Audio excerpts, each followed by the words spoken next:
7, 6, 5, 4, 3, 2.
For anybody who's tried to lead digital transformation in any institution of any size, anybody knows how important it is to have verve and momentum and leadership and drive in order to cause digital transformation.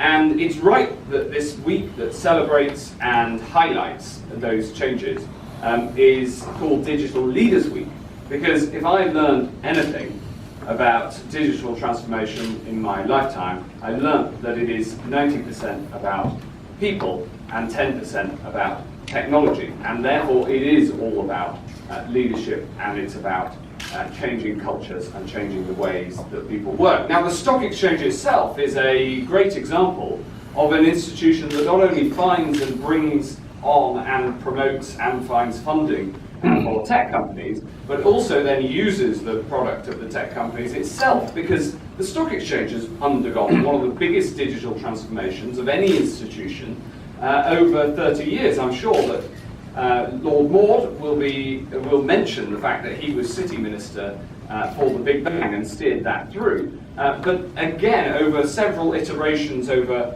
a couple of generations now, the stock exchange itself has undergone digital transformation and uses many of the services that it also helps find finance for. So it's the right place to be, and it's great to kick off this week in this way. And I'm just going to say one other thing about the tech industry and how we want to support and see it grow. Now, of course, with our digital strategy, the focus on the connectivity and the infrastructure, on skills, on getting cybersecurity right, on supporting the tech industry as an industry, and supporting digital transformation of the rest of the economy. We have a clear plan to ensure that Britain remains a global leader in digital and in tech. But there's one bigger picture issue that we need to continue to drive forward, and everybody in this room can help with. And that is that we are once again reliving the arguments about whether a market economy is the best way to run a country and create prosperity. And everybody needs to be engaged in this argument. Because if you believe that business ultimately done right is a force for good in the world and creates the prosperity and the jobs that people want to see and creates the tax receipts that people love to spend, then you need to be out there and making that argument, because there are currently plenty of people making the opposite argument. So we need to get out there and make that case. And I know of nobody better to have made that case in the Conservative Party over the time I've been involved than Frances Maude. It is a huge honour to introduce him, and I know that you normally say that, but this time it's really true. I don't think I've had the chance in public to say this to you, but I am personally very grateful for the inspiration you showed me, and we should all be grateful for what you've achieved. Thank you very much. Introduction. Wow. I mean, I hope someone was recording that.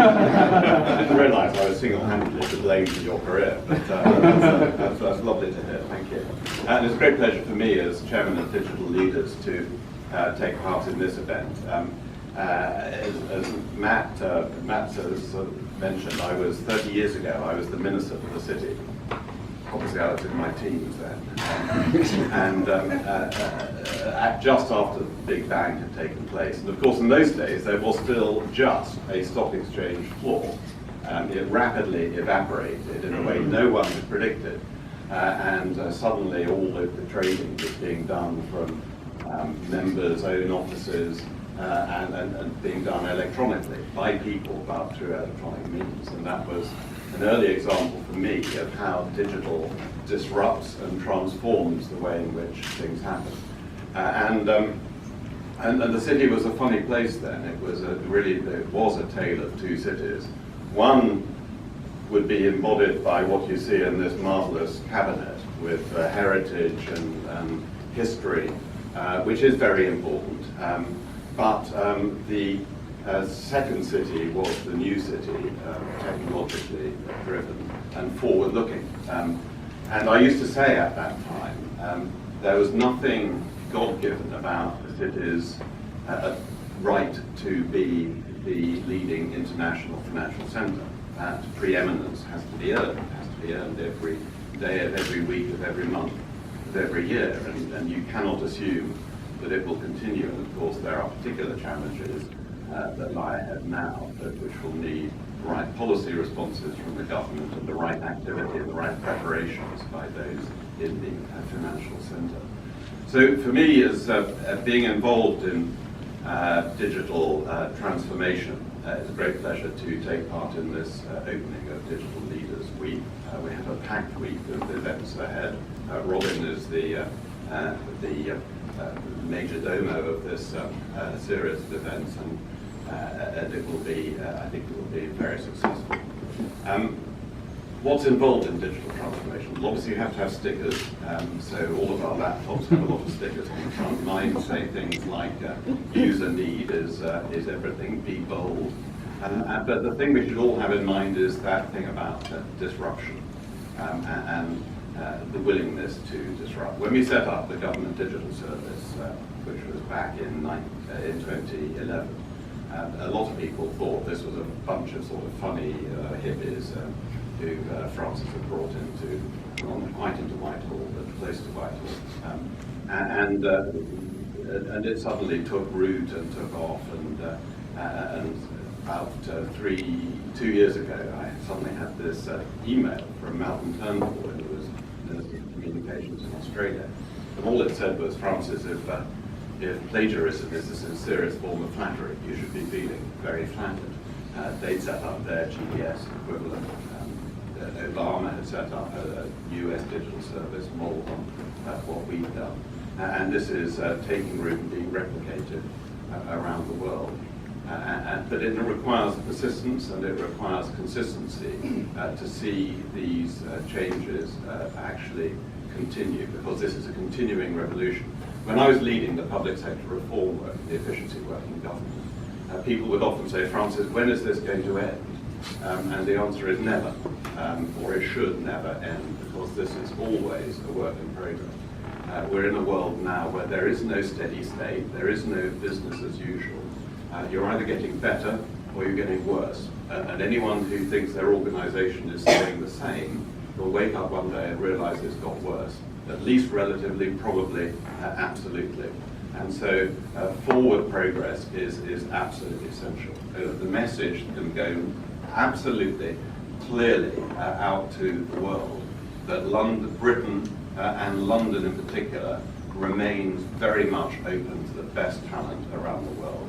And if we can do something this week in the course of this Digital Leaders Week, then we will have achieved a great deal. Thank you.